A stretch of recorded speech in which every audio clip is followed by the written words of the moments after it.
That's my fucking night. That's my 9/11 right there.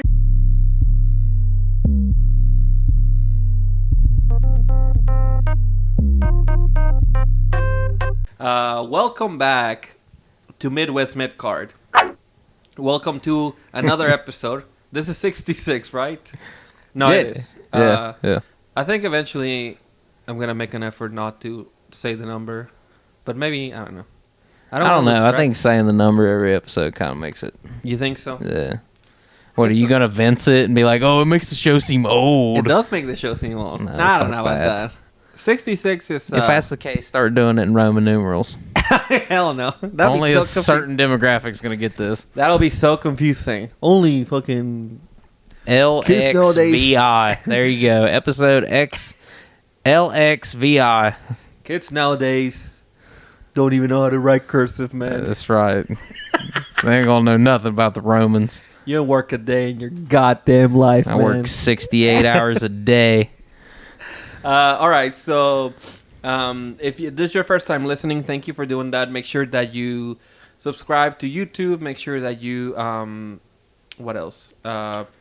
Like share. Yeah, share this with everyone. And we're just going to get back to the wrestling because we talked about Kendrick Lamar and Drake last week. Yeah. I was going to say, I like the whole beginning of last week's episode was like awesome. It was like 20 minutes. Yeah, it was like, I was like, oh my God, we're having like a hip hop history class. Yeah, I just had to get it out there, man. Yeah. It's because that means a lot to me, you know. Yeah. Especially as both a Drake and a Kendrick fan. Kind of surprised how disconnected Brandon was from the whole thing, you know? Maybe he's just too washed. He's always been very heavy into Eminem and Lil Wayne. And I think there for like a really hot moment was maybe Tyler, the Creator. Dude, I love Tyler. I'm not even trying to like be a hater, but Lil Wayne and Eminem have not been popular for 10 years. Yeah, but like when me and Brennan was coming through school, that's when like I think the quarter 3, I'm Not a Human Being. See, like and Rebirth and fucking Rebirth is complete garbage. I hate that album so much. And then quarter 4 is fine. No. And what's you said Rebirth? I'm not a human being. Yeah. Dude, that one is also not very good. It's good. It was good. Maybe at the time it was We used good. to bump the shit out of that CD area. That fucking I had it stolen off of LimeWire, but I just feel like Lil Wayne was like so on like codeine, like so heavy. Oh yes, but that was the thing. He was like incoherent, and he was saying shit like we were making fun of fucking 2 Chainz for being like she got a big booty, so I call her Big Booty. And Lil Wayne's over here just saying bunch of shit. And then you hear him doing documentaries, be like, "Yeah, I don't write like none of my shit." I was like, "No shit, dude." I was like, nobody sits there with a fucking legal pad and a pen and is like, I love 2 Chainz, so.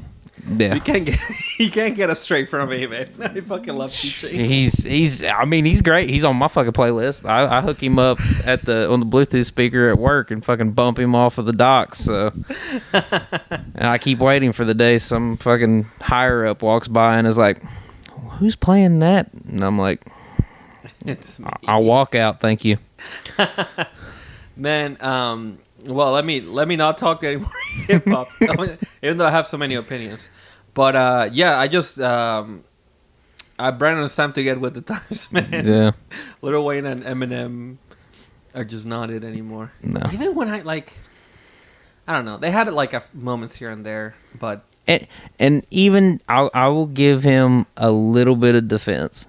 Kendrick hadn't done anything for a minute since like Mr. Morale was like the newest thing he had. Yeah, that was like 3 years ago, probably. And that album, like, it's a lot of emotional type shit. Yeah. So it's probably not anything that was going to grab his attention anyway. Like Drake was got the bops. Yeah, he's got the bangers, man. Yeah. I'll say this about last thing. I feel like Mr. Morale and the Big Steppers is a very grown up album. Oh yeah, and for sure. maybe I connect with it a little bit more than he does, but I feel like he should too, because it touches on a lot of themes of like building a family, being a father, growing out of like being in that like mindset of being young and just like understanding like a lot of like the world is changing around me and I'm changing with it. So we'll have to just buy him the album and hold him down. just have him listen to it. Yeah, I'll put him in like I don't want to call it the Walls of Jericho. I'll call him a Boston Crab. A Boston Crab. And just force him to listen to it. Jericho don't get no respect from me, man. Nah, fuck. You know what? Fuck that. I'm not Boston Crabbing it either. My favorite, the Lasso from El Paso. That's a complicated move, man. Nah, it's just what is that, like a... It's like a sharpshooter up top, but you like put it into like a lion tamer. Yeah, it's like a lion tamer finish. It's a great fucking move. Heel Eddie's the best. I did get Brendan a gift for his birthday. Was the day that the episode came out, so I should have anticipated that, but I did get him a gift. He's not gonna see it, so sorry. I don't have it either, but it's something. He's got a gift. I'm just saying he missed out on it. But let's just get to my biggest, or I should say, I think what was the biggest thing going on, and I hate for this to become like a Raw review show. Sometimes it feels like that, but it's just that Raw right now is the wrestling show, Yeah, and the past couple episodes for sure. Especially with King of the Ring going on, but they also focused on not only having matches, but also like just letting the matches have time. Yeah. I feel like this week's main event didn't go super long, but last week's went like 20 minutes. I'm pretty sure. Which is good, because if your main events can tell a story and people can see by language and how the people or how the performers wrestle and stuff like that, then those 5 to 10 minutes of them going back and forth on a mic mean more. Yeah. So yeah, it looks like Gunther and Sheamus won 21 minutes, and then this week Ilja Dragunov and Jey Uso won 13 minutes. No. And here comes... All right. So, I personally thought Ilja Dragunov was going to win. I was pretty confident that he was going to win, but I also didn't think that it was impossible for Jey to win. Yeah. Whenever he won, I was shocked. I was like, no way. No. Because... And maybe I'm just stuck in like continuity from NXT kind of like being a thing. Mm-hmm. But it very much seems like Ilja is going to go through like a rebuild on Monday Night Raw. Maybe they're not confident enough that he can just like go from whatever like little background people may have from him from NXT. Now, as far as kayfabe, Jey Uso beating Ilja is like completely, makes sense. Yeah. If we try to make sense of it, here's the thing. Here's the thing about watching the show. You can either take it as like, this guy's talented, so he should be doing this, or you can take it as like, what makes sense? Why the fuck, as much as you would want Ilja to win, why would he beat Jey Uso? He just got to the party. Jey Uso is a former, WrestleMania main eventer. He was the Undisputed Tag Team Champion for a very long time. He pretty much almost beat Roman Reigns at SummerSlam if it wasn't for the interference from his brother. He almost also beat, who was it at the time? Seth Rollins, right? I think he had a match with Seth Rollins for the world title, which also there was or that's not true. I'm thinking Gunther for the IC title also had interference from Jimmy Uso, I'm pretty sure. And then also against Damian Priest for the world title recently. Also interference from Judgment Day. So it seems that at the very least, he comes close to beating these people unless somebody stops him from beating them. Yeah. So if nothing, not that there are no stakes, but if you have this guy just there, no interference, very credible main event Jey Uso, going against, again, this guy that just got to the party, he should beat him. His only low match was probably Mania, but I didn't expect Ilja to win because I feel like they're trying to keep Ilja and Gunther as far away from each other as they can for a minute, because they know that match has they've done it on NXT UK, they've done it on, I believe, NXT TakeOver. Like, to put that on the main stage, that's Triple H putting his stamp on this era, because you wouldn't see that match under Vince, or you wouldn't see that match on like a big stage. Not only that, but you wouldn't see like this version, this character of that person and this character go against. Like, you're going to see a good match. So I didn't expect Ilja to win. And unlike most people online, I don't see it as like the death of Ilja neither, or nothing like that. Like, everybody who watches him, who watched him against Ricochet and stuff, you see that he's something special. Him losing a match or two or whatever, it does not matter when he puts on as good as a show as he does. Yeah, not everyone can go on an undefeated streak. That's just like, it's a little ridiculous to look at it like that. No. And then you book yourself into a corner. Yeah, I mean, like, you know, look at Jade in AEW. Like, right. Yeah, she's green-ish, and she's like, I'm not comparing the two superstars, but I mean, you have her go on a crazy undefeated streak, win a championship, hold that for so long, and then what? You don't build up anybody, you know. Once you do, like, you still just kind of have them drop. Like, they had Tyra Valkyrie come in, and she got a great pop, everything, didn't lead to nothing. Yeah, that was so weird. That was so weird. I don't know whose fault. Yeah, it's Booker. I don't know. Tony motherfucking Khan. So think about Ricky Starks today. He's like, yeah, I was wondering if we were going to talk about that. He's like, I don't know what's going on, man. Dude, he is so WWE bound. I don't know if he's your friend, but Blake, Big Double, at Big Double. Yeah. He posted that video of Eddie Kingston being like, Tony Khan, you're also at fault. I'm telling you, he's so, like, I don't know when his contract runs out, but he is more of a lock to WWE than MJF has ever been. Like, he can sit there and talk about the war of 2024 and throw out his contract, and when it go, I'm telling you, Ricky is a lock. Yeah, no, I'm completely with you. I think that it's just a matter of time. Yeah, literally, everything he was like praising CM Punk today. You know, Cody Rhodes is like his boy, like one of his like main boys. It's like, yeah, it's just a matter of time, literally. Yeah. Now, Tony Khan is not saying that this is a good move, but I don't think he's got the balls to like freeze his contract. No, but I guarantee you, because of that statement and that everything he said today, for like a month, Ricky will get pushed like there's a rocket ship up his ass, yeah. And then he'll just fucking disappear again. I think they're gonna. I agree with that. I think they're gonna try to convince him to stay somehow by being like, "Here's the TNT title," or like, "What? Here's the fucking something like that. Here's the global championship." Mick, not now.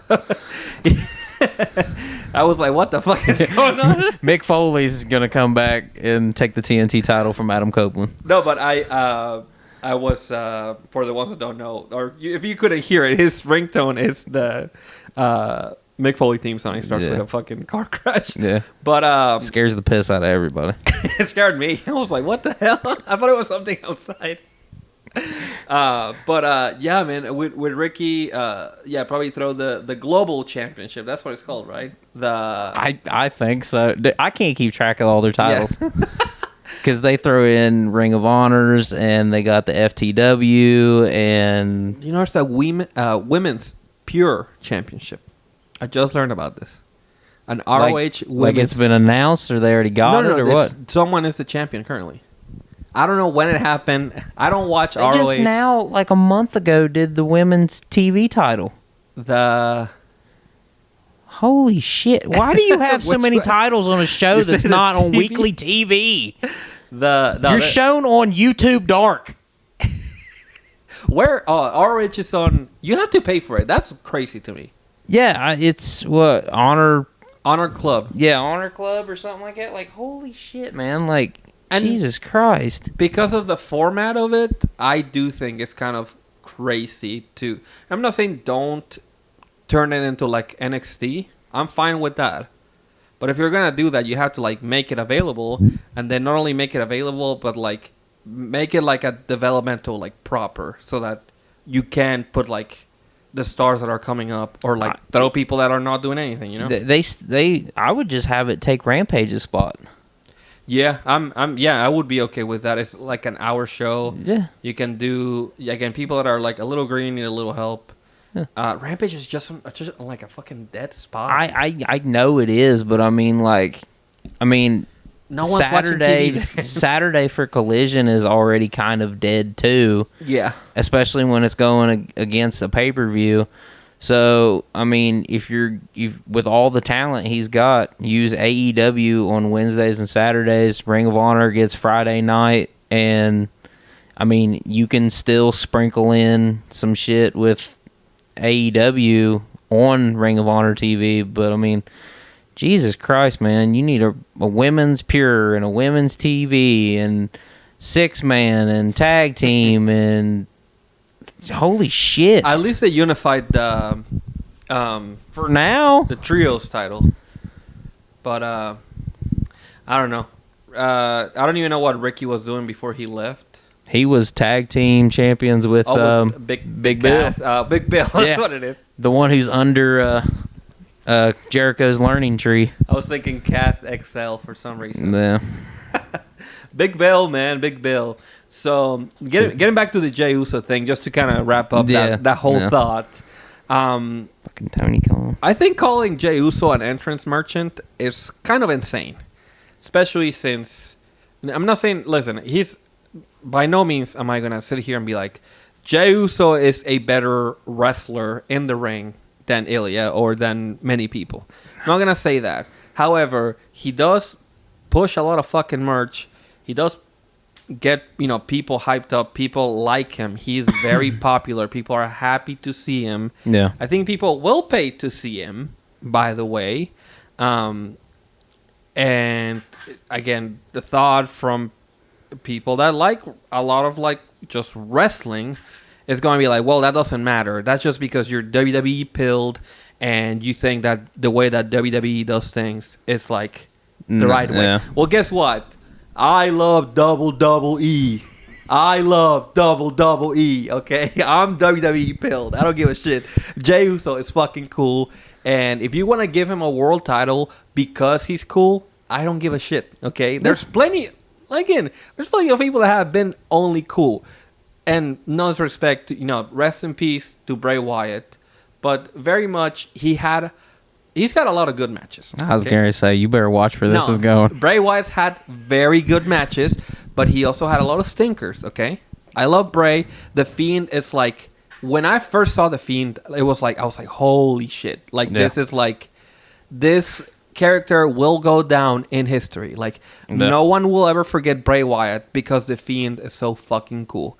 And whenever he was, like, as far as promo guys, Cult Leader Bray is like, I think he's like easily top 10. Yeah. The rambling rabbit that he used to do, it's like, it's incredible. Yeah. However, when the bell rung, he just wasn't, up to the standard of like other guys. That's just how it is. See, I find him to be just a step under like a Samoa Joe for a athletic big guy. Oh yeah, that's yes. He very, very, very athletic for like a bigger dude, for sure. I'm just saying that he had some matches that just weren't the best, and a lot of times his act did rely a little bit on just being really fucking good at being a promo guy, at being an entrance guy, It is what it is, and again, no disrespect to Bray. I fucking love Bray. Whenever he passed away, I was heartbroken. Yeah, I'm still tore up about it. And, he's forever immortalized in our set. I'm just saying that sometimes if that's all you have, if that is, I'm not shouldn't say if that's all you have. If that is your greatest strength, that is what a good promoter should be able to present and hide like Yeah. your flaws, you know. Give people the good stuff and then hide the bad stuff, and then let's make some fucking money, you know. And that's the thing, like with Jey, a lot of people boil him down to in the ring. And yes, I get it. It's super kick crazy. It feels at times like you're watching a Young Bucks match. Fuck you, Young Bucks. But but for real, like if you put the whole package together, you put everything he is on the mic, you put the presence, you put the entrance, you put the merch, you put everything together, you have a guy that I would 100% believe as a world champion. Would I have him last a year? Absolutely not. Would I give him a good 3 to 6 month reign? For sure. Damn, that's crazy. That's more than I would have given. I think legitimately him in the ring, you could get some good matches with him and Priest. I think him and McIntyre, because I mean, I'm not saying he's gonna beat these guys clean, but like him with McIntyre, you could do some shenanigans with Punk showing up and getting under McIntyre's skin. With Priest, you know, you got him and Judgment Day kind of riffing. Like there's stuff there that you could do that wouldn't diminish his run, but also would just give him the credibility of being a champion, because everybody else in his family gets to be a world champion. Why? Pretty much. I mean, the only people I can think of from his family that was not a world champion is his dad. Yeah, Umaga, Rikishi. Damn, all of the Fatus. Yeah, pretty much. If your name is Fatu, besides Jacob, Jacob's coming for that motherfucker. If Jacob doesn't wear the world championship, I'm going to be very upset. Jacob better wear it around his fucking neck. He's going to go crazy. I want him to look like Prime Brock. No way, dude. I don't even know. That doesn't matter. That's a whole booking session for another episode. That's gonna have to be a side hustle of this channel one day. It's gonna have to be like, I don't know, we each individually film like skits or something about booking decisions. Like, how would Carlos book fucking Jacob Fatu's run to the title? Oh man, no, like, and this is, I think fantasy booking is pretty hit or miss, but I do have a vision, man. See. I do have a vision of what I want to do with this podcast, obviously, but then with like the channel. I want Midwest Midcard to be a brand of wrestling content and just kind of like a wrestling house in a way. And eventually, maybe, you know, if we decide that like we want to branch out, and maybe the podcast is not only about wrestling. Maybe we talk about wrestling, but then we talk about other stuff. I don't know. We just need to get into a press scrum. Yeah. That's really all I need. I just need enough clout so that I can get a press pass and I can just get into a show. Yes, just my name is Carlos from Midwest Midcard. Hi Bianca. That would be me for sure. Yeah. I'd be like, this question is for Jade. Jade, I honestly forgot the question. I'm not gonna lie. I just wanted to say hi. Yeah. I mean, that's really all I have about Jey Uso. That he's more than an entrance merchant, man. Yeah. And let me push my agenda again. Have Jey win the title like a week before Clash at the Castle, beat fucking Damian Priest, and then have Drew be the number one contender already, and have Drew beat him. Like, who gives that shit? I mean, whether you people like him or not, you have to understand he is the most over person in the ring, out of the ring, than anybody in his family that's on TV right now. That is, I mean, that's crazy to say, but yes, I mean, whenever Solo's out there with Tama Tonga and fucking Tonga Loa, Tama's taken over by just aura alone. He's just like his presentation is just insane. So, yeah. But whenever Solo's out there, they're asking for Roman, man. Yeah. So, yeah, I mean, I'd argue that Jey Uso might be the most popular person on Raw currently. I mean, I don't... Unless Cult of Personality hits. That is true. CM Punk is pretty fucking popular. Yeah. So, I mean, they've only been chanting his name on WWE for like 12 fucking years.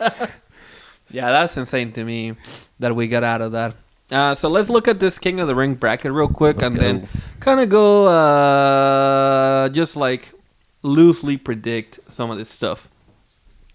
So you have on the men's side the King of the Ring. So we just had Gunther beat Kingston by submission. Kingston came out fucking swinging. I mean, he was, ready for it. Jey Uso obviously beat Ilja. I don't think it was the worst Ilja Dragunov match. You know what? Jey Uso is one good dance partner away from like a really kick-ass match. Yeah. And like opinion shift. I'm just saying. People like Jey Uso before he beat another fucking indie darling. Just saying. And then this guy's not even indie darling. He's a fucking NXT darling. This is where we're at. This is the state of things, okay? It's not even anymore about like, oh, he was a fucking ROH guy. Yes, he definitely indie guy in a way. But like also, he's been in NXT for really fucking long. He's been established as a star through NXT UK and then through fucking just... I think proper. A lot of it has to do with his presentation. When he was in UK, like not a whole lot of people watched that. So then he was like trickling into regular NXT, and then everybody's like, "Oh shit!" Like this fucking little guy's like throwing himself around, and he's like crazy. And they were seeing some of the clips of him in his matches with the then Walter, and they're like, "Oh shit." And then he actually got on NXT, and it's like, damn. This guy's crazy. Yeah, and then he goes on Raw, and he's getting beat by. And they're like, no. I'm telling you, dude, I don't know, the state of things is wild. Because, yes, it's like... Just let it play out, folks. If you backtrack, like, 15 years, it would be like, why is fucking CM Punk getting beat by fucking whoever? No. Fucking Umaga, I don't know. The same people who hate this was the same people that were like chanting and cheering, hoping that Santino was going to hit the Cobra Strike on Daniel Bryan. Yeah, I mean, that's crazy. You guys were literally coming in your jeans, hoping that Daniel Bryan was going to hit the fucking mat. Gunther and Jey Uso is the semifinal. There you go. Something I did like about the first round, which sparked a different idea for me, was that they did some of the matches on the live events. Yeah, that was a really good idea. It's cool because you utilize the live events for people to be like, oh shit, this match matters. Yeah. My idea that I presented on Twitter, and I'll reiterate here, is you do call it a G1, call it the fucking Continental Classic. It's a round robin tournament. You know what? Just make the King of the Ring a round robin tournament, like the Bound for Glory series. No. Make it for the number one contender for SummerSlam if you want. Yeah. Make it a round robin. Do the big matches on Raw so that you can continue other storylines, and then do some matches on the live events, the ones that are like lesser. No. And then you have a reason to go to the live events. You have a reason to watch Raw, and then you can follow along. Yeah. And then eventually, again, you get to the final. You can do the final at Money in the Bank. Then you have a number one contender Money in the Bank. I'm a big fan of any tournament that's actually for a purpose. Like if you're only going to like put a crown and a sash on them or whatever and say, "Oh, this is King Tamatonga," and that's what he's going to be. Shit. I know. I'm not saying that's not my prediction. I'm just saying. But if that's what you're going to do for like a whole fucking year, and it's not going to lead to him getting like a title match or anything, then just save yourself a name of a pay-per-view and just go back and get fucking like Breaking Point or something off of the fucking WWE warehouse. The King of the Ring tournament revitalized Raw for at least the past couple weeks. Yeah, it's been great. It's kind of crazy that when you put wrestling in the wrestling show, it just and looking at these times, like besides Tama and Dawkins, which I mean that was a thrown together one because of Bobby Lashley, but you're looking at 17, 13, 14, 21, 13, 13. Like these guys are getting significant time. Oh yeah, to really put together something. So I mean that's great. Even the women down there, I mean you're getting 8, 10, 9, 10. Yeah. I mean, that one between Candice LeRae and Bianca was fast, but I mean, they're not pushing Candice right now, so That was so random to me. That match was a little clunky too. I did not like that at all. I don't know why. I don't know who, but I didn't like that at all. I do like Io Sky has been cooking, man. She might be one of the best wrestlers in the world right now. Oh yeah, It's hard for me to like argue. the day we get her versus Asuka versus okay, we're on different Io versus Brian Danielson. We were on different pages. We'll do that at Triple Mania. We'll get Io and Asuka and Kairi Sane in a triple threat. Like, I mean, the internet will explode. And this is not to hate. Kyrie's still young, but I think she's a little... Oh, and let's throw Julia in there. Let's really make the internet fucking come. Let's go. I think Kyrie's a little bit checked out. I think she enjoys working with Asuka, but I think that's about it. It's like, this nice paycheck, I'll just go there. I don't know. I mean, she's fine. She's been really good. Yeah. I don't know. I think she's in a weird bracket where she's not... I don't know. She's not at Asuka's level or what I would say like a Charlotte or a Becky, but she is certainly higher than a Valkyria or a Nia Jax or something. Like she's very much in basketball terms, she's a tweener. Yeah. No, I mean, like I said, she's great. It's just that I just don't even know where I would place her. Maybe that's why you need that mid-card women's title, man. I don't know. WWE Women's Television title. Something. Coming to you soon. On SmackDown, we're going to have I know we had, Baron Corbin and Carmelo Hayes. I know I enjoyed that one. It was brief, but it was good. Yeah. And then Randy and AJ, obviously, it was what it was. I mean, it wasn't a bad match by any means, but it was also like, we kind of know what we're gonna get from those two, Yeah. I'm very, very excited for Randy and Melo. I think that is kind of it's gonna be a sleeper hit, If they give him, 10, 15 minutes, who the hell knows? You're definitely gonna see Melo try to do a lot of shit. He needs to slow the fuck down. And Randy's gonna fucking put him in the corner and slow that match down. Yeah, this is not this is not to hate on Carmelo Hayes. No. He very much has to adapt to Randy's style. Not that Randy works slow, but it is very methodical. He's a storyteller. Well, yeah, in a way. And that's the thing is you're not gonna get a bunch of high spots. Yeah. So if they're getting 13 minutes out of this, Randy's gonna be like, all right, let's work a little bit, kid. The pace that Corbin was working at is probably too fast for Randy. Baron Corbin was kind of going crazy. I'll say that. Baron's working to keep his fucking job. I know he's fighting. Rent's due for Baron Corbin most weeks. He can't pull a Heath Slater and be like, I got kids. He ain't got none. LA Knight and Tama Tonga. Want to talk about somebody that's not very good in the ring? His name is LA Knight. Yeah. He's not bad in the ring, but come on.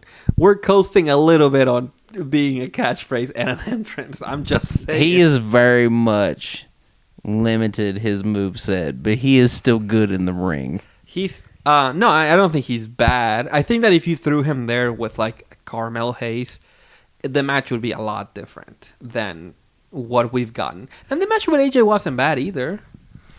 I'm just saying he needs a good dance partner. That's all. It always takes two. He's had some really good dance partners this past year. Well, yeah. Because that fatal 4-way, what was that? Was that at the Rumble? Yeah, but I mean that was fucking Randy Orton, Roman Reigns, and AJ Styles. Okay, that's if you fuck that up, you're just an idiot. A lot of people were calling him MVP of that match. Whatever. I mean, he knows where to be. I'm not trying to be an LA Knight hater. I love LA Knight. I've been very blessed to see LA Knight at live events, and him and Santos are pretty good dance partners. Oh yeah, I'm sad we didn't get to see that match. That was one of those live events. That fucking tilt-a-whirl slam he does is fucking fast and wild. No, I don't hate Ellen. I think he should stop doing when he jumps into the corner. Motherfucker's like almost 40. If he can still do that shit, by all means, do it. fucking start grabbing them and do a belly to belly. Just don't do a Spanish fly, LA Knight. Let's fucking see it. Go all out. Another match that I'm really hyped for is Nia Jax and Jade Cargill, because it'll either be the worst piece of shit ever or the best match in history. There's no in between. Like, they cannot have a regular match. They will only be able to do like a Brock Lesnar Goldberg match from WrestleMania 33 or Brock Lesnar Goldberg from WrestleMania 20. How much you want to bet, like, from the beginning of the match, they work her trying to body slam Nia, and she keeps like holding her back, or Nia blocks it, and then like towards the very end, she's like, ah, and power slams her, and they're like, oh, she's gonna hit a leg drop. Nia's been working really good, so if Nia starts like working on like Jade's like legs, like her thigh or something, so she can like pick, or like her back, so she can pick her up. I don't know. I think we're in for like a treat, man. Even if it's like a 6-8 minute match. Who knows? Yeah, I think that one will be a little bit quick, but I can definitely see them working the Hogan Andre type shit. Now, as far as matches that are being given away on TV that shouldn't be, Tiffany and Bianca. Yeah. I'm just saying that's like a SummerSlam like main event for me. Maybe I'm pushing it, but it's definitely like I think that's a bigger match, or it can be if you play your cards right with Tiffany. Yeah. So, but I'm also like, I'm sold on Tiffany for her to like have a Brock Lesnar, run. So I'm ready for it to be world champion and just like fucking go through a turn. See, the way most people were sold on Tiffany was the way I was sold on Zoe Stark when she first came up. Zoe's just a good mid-carder, man. Like, I don't know. I feel like she still got something there, but yeah, the match with Lyra was good. Yeah, I mean, I love her finisher though. I see Lyra as someone that I do not fuck with at all. I liked her in NXT somewhat. She was okay. I didn't know like anything about her, and then I seen the match with her and Becky. Yeah, and I was like, okay, like, well, that is a good match, but it's like so like, to me, she's just so adequate. And again, and maybe I'm just like not seeing this correctly, and I'm going against my whole Jey Uso thing. But like, she's got a cool entrance. Yeah. She's pretty decent in the ring, but to me, she just lacks like the it factor. No, that Well, I think like the thing that got me is that when she won the title from Becky, I was confused on who she was because I hadn't seen much of her, and I knew that in NXT they had Cora Jade, and I knew they had Roxanne, and I was like, okay, so like, who is this random one that I've never really seen before that's now beating Becky on TV?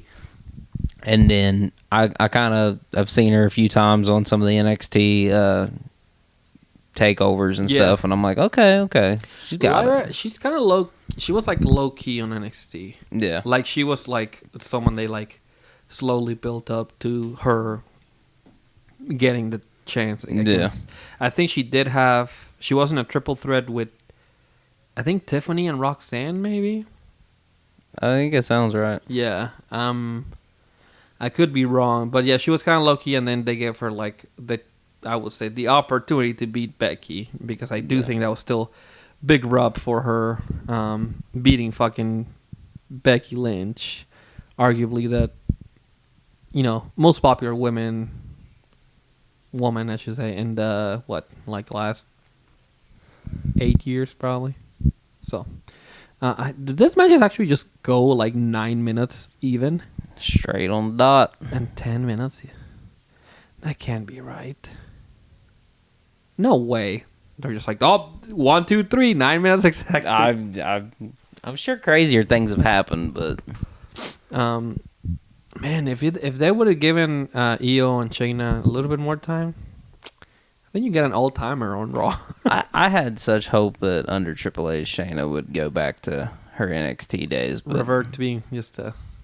I don't know. She's kind of in this weird spot too.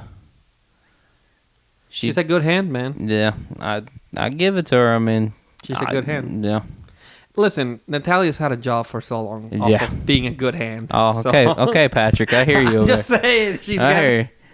I like Natalia, but let's not pretend that she hasn't I do been a get good tired hand. of every time there's like a SummerSlam or every time there's an NXT women's title and they're like, I've beat everybody. And then it's like, yeah, and here comes Natalia out there. And you're like, you're not even on this show. Like The random Natalia, she didn't get it last year.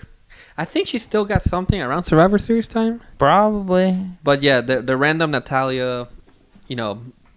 And that's the thing. You can make a case for like 2 or 3 other women, but all of a sudden, like, here comes Natalia. Yeah, it is. I think every now and then she's like, I've been a good hand for so long that I think it's time for me to get a title match. If Tyson Kidd would have got her kind of push, he would have been a world champion like 9 times.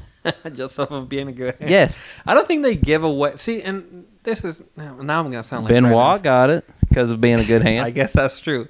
I'm going to sound like Brennan here, but I do think that sometimes they are a little bit more lenient with like women that are just like, well, you've been here long enough that you probably should be champion, especially in the Divas era. It was like Alicia Fox. Yeah, there was a lot of like, I mean, you showed up to work the last 3 months, so I guess you Instead can of a pizza party, you get to be a champion. Let's go! Divas champion. You have 3 minutes, and that includes entrances, and actually it's cut to 60 seconds. Yeah.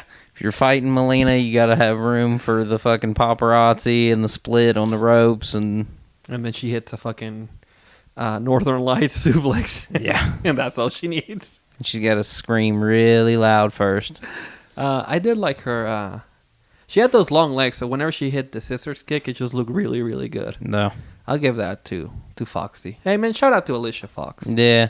Who was it? I used to listen to this podcast, Wrestling Soup. Shout out to, I don't know if they've gone, like, I don't know if they're, like, weird fucking, like, red pilled now. So I don't know. I'm not endorsing them anymore, but I used to listen to them, and they brought up this idea. They were watching that Alicia Fox match, and she was being a little stiff. And They were like, why? Like, what? Like, what's going on? Is she like, what if Alicia Fox is like the hardcore Holly for the women, and she's like beating the shit out of them? So it was funny. So now that we're pretty close to the finals, you could probably predict the final. Do you think LA Knight gets through Tama Tonga? I don't know. I don't think I legitimately don't think Jey Uso is going to beat Gunther.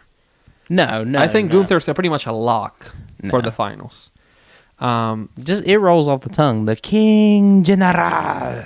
Randy Orton Gunther final is the least risky option for me.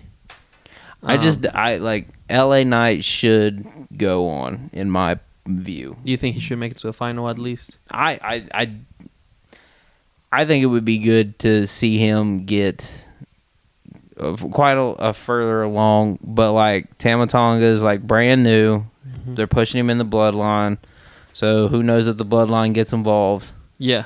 So that kind of makes that iffy. With Randy and Carmelo, I don't know if they're going to push Carmelo this fast. So Randy seems like the safer pick of the two. Yeah. And like you said, I see Gunther going on to the final. I could probably see Gunther winning the whole thing, really. Yeah. I don't think, that's probably, like I said, safest. No. SmackDown side, it looks a little iffy. Yeah. Whoever goes against Gunther, though, is probably going to lose. You know. I could see a world where Carmelo Hayes beats Randy on like a shock, like a 1-2-3 kid type, type thing.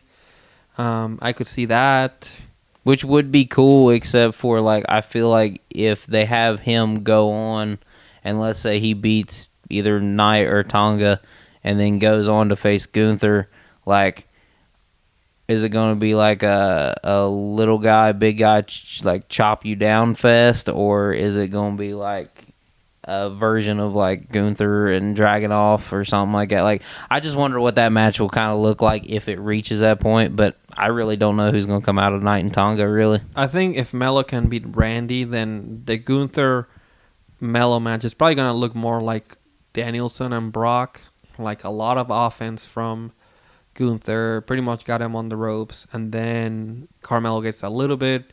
You get like a really close, like two count, like 2.99999. Yeah. And then Gunther wins. That's probably what I see. If he goes for the nothing but net and Gunther catches him into a powerbomb. Yeah, I can see that. I can see him catching him into like grabs the leg and goes into like a Boston crab. Yeah, like a half that Boston. or catches him in like sleeper hold. Oh shit, that would actually be insane. Yeah. Yeah. You know what? Book it. Carmelo Hayes, you are one of my elite employees. Triple H, I'm waiting for my call. I'm good with that. As far as the women, though, Io just won the world title, though. I'm not saying she shouldn't be. I think you should give her everything.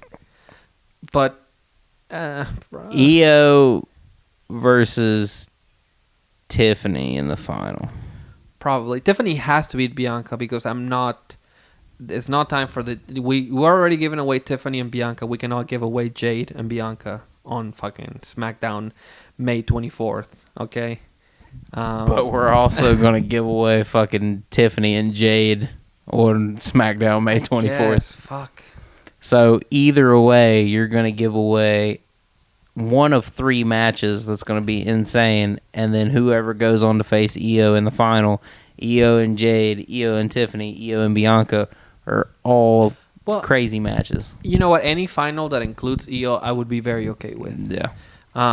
Nia Jax is a little iffy, but I think she's capable of having a good match with Io. Yeah. I would be okay with Io and Jade, Io Tiffany, Io Bianca. Io and Tiffany would be very interesting because outside of America or Saudi, it would be a very weirdly split crowd. Because I think people really fucking love Io Sky, but Tiffany is also very popular for some reason. Yeah, some reason. No, I mean, they're both extremely talented, but I mean, that match could be something. I mean, between them both, because I mean, you're gonna be waiting for who's going to hit the moonsault. Yeah. I mean, Io takes longer to set up. Tiffany just kind of. I just want her to start hitting the moon stomp.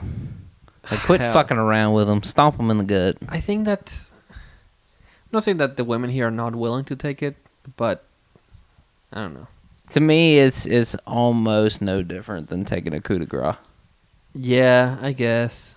In fact, it would almost be slightly easier because like they're gonna land it, but the rotation's taking them off of you anyway. Yeah, I don't know. Io just hit such a perfect, like technically perfect moonsault. Yeah, like she always has the right amount of rotation. Yeah, it looks like Kurt Angle's. She never overshoots it. Tiffany's is very pretty, but Io's is like it's the prettiest moonsault ever. but and it's true. Yeah, right. No pun intended. But Io's is like if you were to take like a fucking protractor and you like be a geometry major, Io's moonsault is what you would use. Yeah. If you wanted to if you were in an art class and you wanted to make like a moonsault look, like a picture of a moonsault, you probably take like Tiffany's. Yeah. So,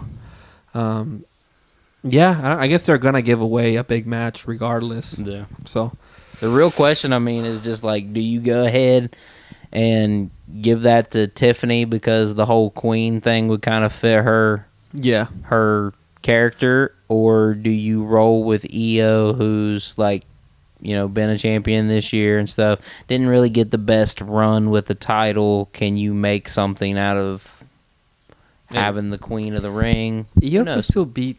I think Triple H loves Io Sky, so she could still beat Becky. Yeah. Whoever wins, they should tell us if whoever wins the King and Queen of the Ring gets something. They should get something. That's how it should be. I mean, you should get something. It shouldn't be on the same grounds as like, the Money in the Bank, but it should be something, whether it's a mid-card title for the men and a world title for the women or something. It definitely should lead to something other than, hey, come out with a fucking crown and shit, and we're gonna call you king or queen, blah blah, for a year. I mean, 16 people. I think that a world title for both men and women is, I think that's pretty much earned. Yeah. At that point, because you have to grab you have to grab 4 different wins to even get to the final, or sorry, you have to grab 3 wins and then get to the final. That's why I would do it like this. Like, you're gonna get a final person from SmackDown, you're gonna get a final person from Raw. Whoever wins is obviously your king of the ring. They should get a title match for whatever show they're on. But whoever is the other person in the final for whatever show, they should get a title match for their mid-card title. Okay, yeah, I don't hate that. I mean, it's something. If you outlast, 8 people from your show and make it all the way to the final and then lose against the person from the other show, yeah, you should get something, I believe, and I think a number 1 contender for your mid-card title on your show should be good. Speaking of something, in this case, if you get a mid-card title on SmackDown, you might just have to face the world champion. Yeah. And not an LA Knight, but yeah. Unfortunately, I don't know why they booked this match. Why are we doing Cody Rhodes and Logan Paul? I think it's Cody looking for a fucking heel. Fucking the Saudi government has too much power. That's what I think. They got money. I think they were like, we need a big main event. We don't have a big enough main event. And then the response from like Nick Khan was like, well, we can do a champion versus champion match.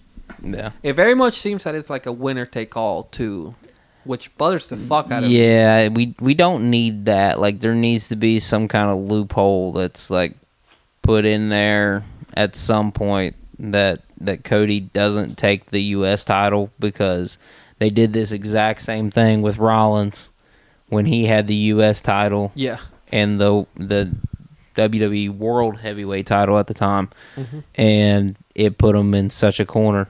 I'm thinking either you do a DQ finish or, yeah, you make it so that only Cody defends the title. Why didn't they should have just done only Cody defends the title? To me, I'm fine with Logan Paul going up against him because he is like a big heel, big match, whatever. But yeah, because now you almost have to have Cody beat him for the title, when you can use that to like elevate somebody else. I was going to say, like, it would be a bigger heel thing if you had this built the whole time as is title for title, and then at like the last second, Logan Paul's like, actually, I got big time lawyers, and they figured out that it's only your title, Cody, that's going to be up, and everybody will boo the shit out of him because they want to see him without a title. Yeah, and then they face for the WWE Championship. Cody wins, but they put on a good show, and everybody's like, Logan, at some point. Yeah. Now keep this. He's not the best Logan but I mean, he's there. Keep this in the back of your head, though. Logan Paul may win the World Championship. Just saying. That's still like a very real possibility to me. Who do you see having more of a chance right now at being a world champion? Logan Paul or Braun Breaker? I mean, they're in very different places of their careers. Who do I see having like a bigger chance? Probably Logan Paul. I mean, this is not to put down Braun Breaker, but he's still also building his stock. No. Well, I mean, I'm just saying, like, he's been billed for a minute as being like the future prototype. Yeah. Like, he's going to be the main event guy that Roman is now in who knows how long, but it's soon. Yeah. And then Logan is there whenever the schedule opens up, and I don't know, because I think Logan wants to be a wrestler. I think he does, but I mean, he's definitely not going full time with it. I think he's just. I'm not excusing him. I think he's just busy. I get that, but I mean, like, if this is, like, I don't know. I guess it's I would feel a certain way about it. Like, if you're gonna put it in there, you go ahead and do the time, but whatever. No, I got you. Yeah, they kind of booked themselves into a corner once again. This is coming from a guy that spent a lot of time fucking watching Brock Lesnar be champion for like a year and a half and showing up on TV never and showing up on pay-per-views once every 6 months. Oh, that was dreadful. So, like, I really get upset seeing champions not on TV, only on a random pay-per-view every 6 months. Like, yeah. Like, he's gonna be in SummerSlam. I know, but that's one of the big four. So I mean, he's not like, I don't know. I feel like the only reason he's probably coming to this one is because the Saudis are like, so how many zeros did we add to this? Yeah. I'm surprised he wasn't at Backlash. I feel like he would be at the international ones, like all of them. Bash in Berlin, but also every other WWE pay-per-view is fucking international. Yeah. When even is, which is weird because like he was with the company last year and he lives in Puerto Rico and they didn't even go, I know. Yeah. You telling me he couldn't walk out his front door? Yeah, that was kind of crazy to me. Again, maybe busy. I don't know. Carlito wasn't busy, damn it. I'm confused about this schedule because they got Bash. Well, they got Clash at the Castle after King and Queen of the Ring, and I think Money in the Bank is after that. Where's Money in the Bank? Is that it?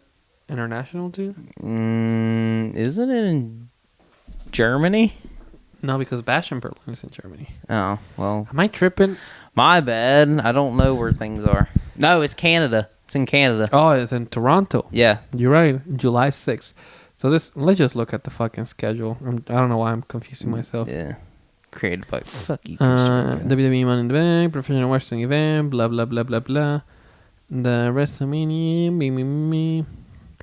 I need to see that. There you go, right there. Toronto, Canada. Toronto, Ontario. So it's an international one. No. So Clash at the Castle is before. So is Bash in Berlin like October or something? Oh, Bash in Berlin is after SummerSlam. Gotcha. Okay. For some reason, I thought they were going to squish in all the international ones before SummerSlam. So, when's August 31st.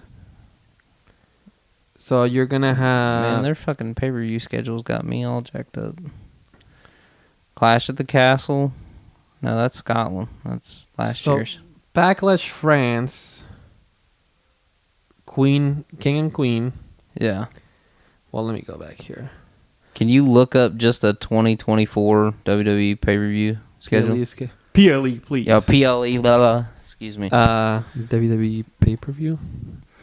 Let's see. There we go. Now we're cooking with oil. That's much cleaner, yes. And it's color-coded. Thank you. Let's see. 2024. So far, we had Rumble. Yeah. Okay, so they're doing King and Queen of the Ring. Yeah. And then Money in the Bank. Money in the Bank. Wait, that's in July. No, King and Queen. There's Clash of the Castle. Clash of the Castle. Money in the Bank. SummerSlam. Bash in Berlin. And Bash in Berlin and SummerSlam are like 3 weeks apart. Yeah, that's kind of silly. I don't like so many fucking shows. Oh my god, what is this, like Saturday and Sunday? Yeah, interesting. I know that Heat or the Battleground show is from the UFC Apex. Have you seen that arena? Mm-mm. It's fucking dreadful, man. It's tiny. It says, oh no, I know. Since they've announced Vegas as Mania, a lot of people are hoping they do like an NXT or the Hall of Fame at the Sphere. No, hell no. That place kind of sucks too. Well, not only that, but it's fucking expensive. Oh yeah. Like I know they're rolling in it right now, but like that's a lot of money to rent out a building like that. Those SummerSlam tickets were quite expensive. Well, that kind of reminds me of like regular NXT. Yeah, like the Capitol Wrestling thing. So I mean, it's a cool setup. Yeah, I've always been a fan of like that kind of setup. I'm just wondering, like, once you throw a ring in there, like, how much room there is? Like, if you can put more chairs? Yeah, I was going to say, it probably opens up a little bit more. So, like, do they have a thing on it, like how much capacity it has? No, but let's see. Because I'm actually kind of curious about that. Like 200 people, man. I don't know. 1,000? Holy shit. It is unknown how many tickets will be made, but Clark County Zoning Commission to add the ability to host up to 1,000 people for events along with food and alcohol services. Yeah, because maximum 500. That seems like the seating they have. That's weird that they would have an event for NXT, then you can get triple that. Yeah, I mean they could at least get like 3,000 people for sure. Yeah, like no offense, but I love you guys. Don't take it wrong, but fucking TNA could sell that thing out like multiple times over with Matt Hardy on the card. I'm okay with running smaller venues. The UFC Apex is just tiny. Yeah, that's so weird. No, yeah, They already got 3 matches for it. Oh yeah, man, you gotta watch NXT. It's the best sports entertainment show on TV. Yeah. I'm excited for the ladder match with the women for the North American title. Obafemi and Joe Coffey and Wesley. I'm surprised Wesley is going back for the North American title. Yeah, I think it's time for him to like graduate to like world title status. Yeah. But and it's time to put that North American title on Sol Ruca. For sure. I think her or she probably has the best chance, honestly. No. But Kelani Jordan also, she's kind of heating up a little bit, so we'll see. We don't have to talk about Damian Priest and Drew McIntyre unless you want to. Just because we're about at the hour mark now. Yeah. But we can talk about it a little bit. But Priest came out. He's got, I hate to use this word, but he's got aura. He's got a presentation, and he's the world champion. Bisexual badass aura. American bisexual. Yeah. So his promo was like very out of character to me. Oh. He was kind of like, well, look at you. You're an asshole. Or you look at yourself in the mirror and then you blame the asshole there or whatever. And then Drew was like, oh, yeah, you're very inspirational, man. And I was like, did the last 8 months of Judgment Day just never happen? Yeah. Did he not cash in on you? I liked how Damian was like trying to, like, he's sitting there shitting on Drew, but at the same time he's like, you do realize, like, you're not mad at me. Like, you caused you to be in this position. You won the title. You was celebrating with your wife, and then you decided to pick a fight with Punk. Yeah, you could have driven off into the sunset. And then you got beat up by a one-armed man, and then I had a Money in the Bank. Gave me a championship match whenever I wanted it, and I took it. Yeah. Like, don't hate on me because I'm better than you. For sure. I don't know.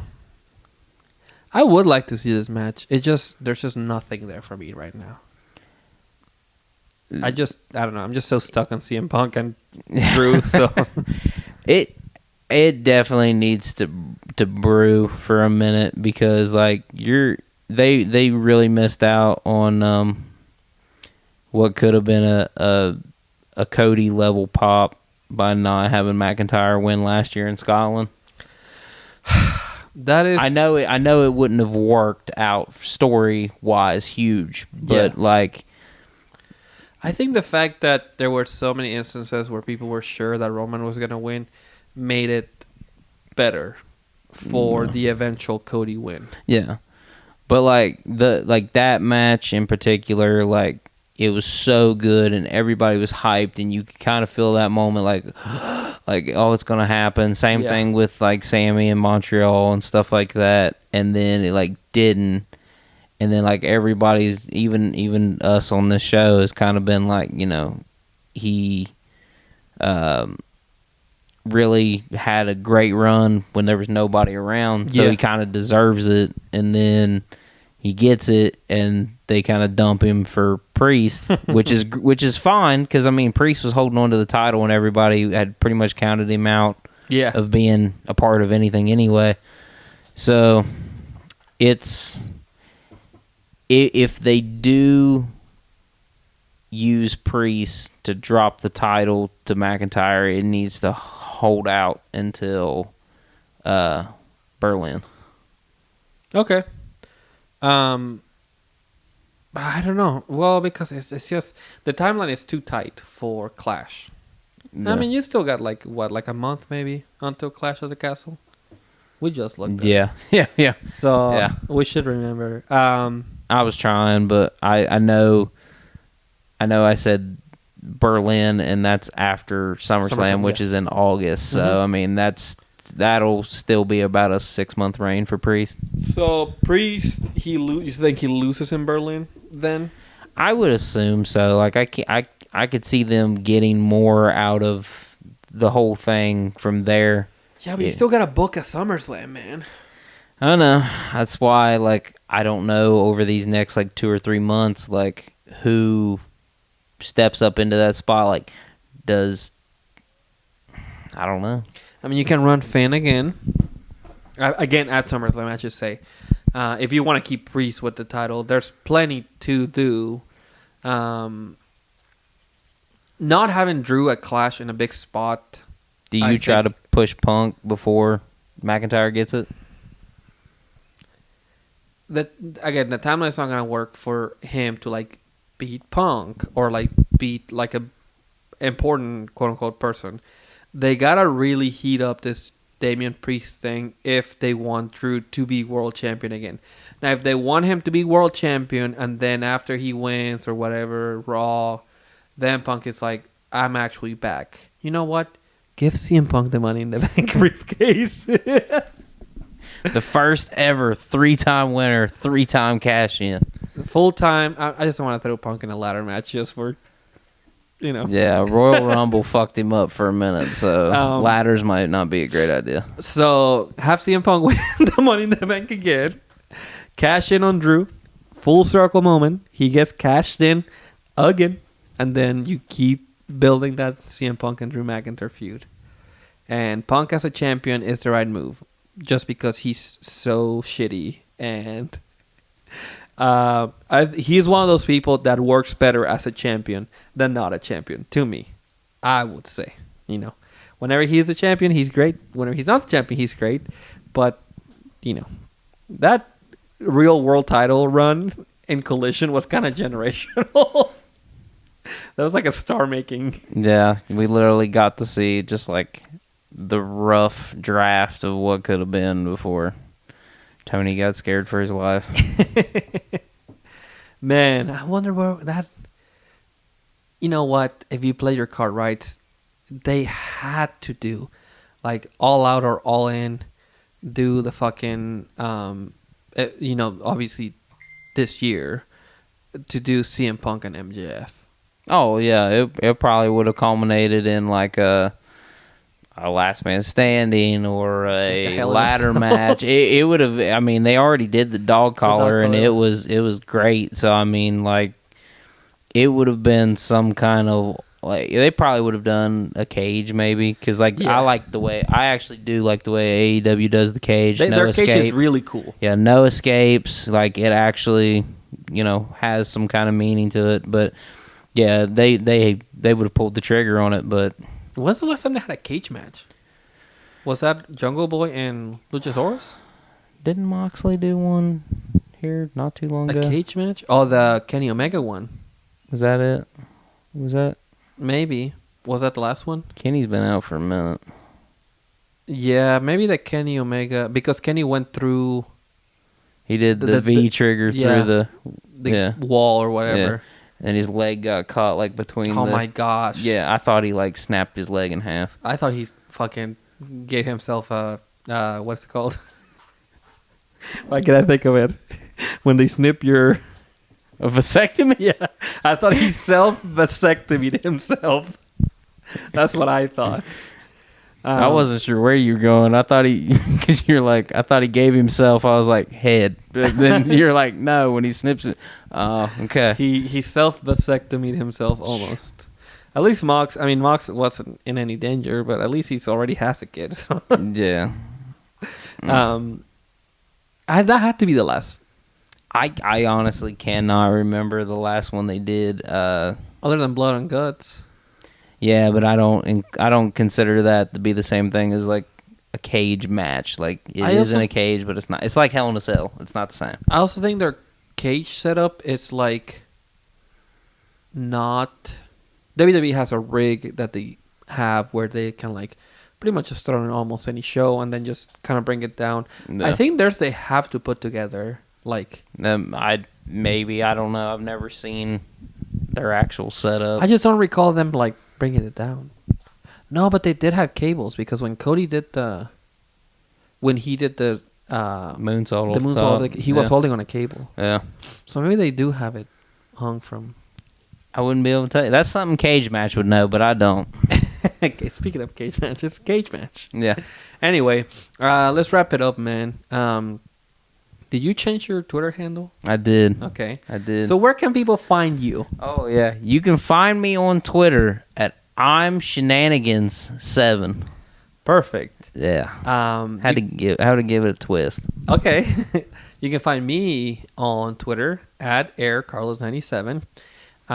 Follow the show and everything on YouTube. Follow on Twitter, Instagram, TikTok, Facebook, Spotify, Apple Podcast at Midwest Midcard. What else do we have? Next week is it already? I think it's already time for predictions. Is it? Maybe. I think so. Yeah, if King and Queen of the Ring is on 25th. Yeah, I think next week. Yeah, because I'm going on the 26th to GCW, and I know that's next week. So There you go. I'm pretty confident that King and Queen of the Ring is next week as well. Yeah. So hopefully you're back here. Brandon's gonna be back also, hopefully, and he's gonna be very upset that he has to fight for the title again. The predictions championship. The only thing that's gonna upset him is if I'm not gonna be a truly cocky champion. I'm not gonna cut promos like Brennan does every time I'm not here. Yeah. But if I do retain my championship for like the 7th time in a row, Okay. then he might have a problem. But I think he really cares. he might. But All right. Well, thank you so much for listening. Live, laugh, love. and wrestle.